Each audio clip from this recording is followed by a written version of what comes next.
Guys, piprito tayo mantika. Ay ng mantika ng tilapia. Kababaliktad lang natin. At ayan siya guys.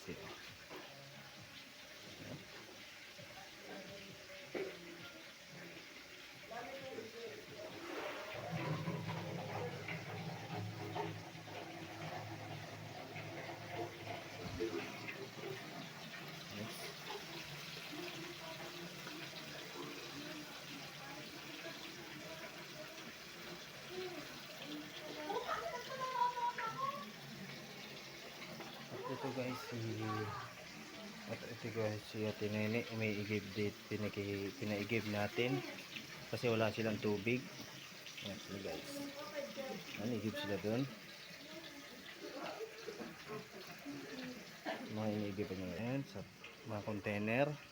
Yan, kaso parang may tumatapon sa iniigib niya guys, may butas na siguro.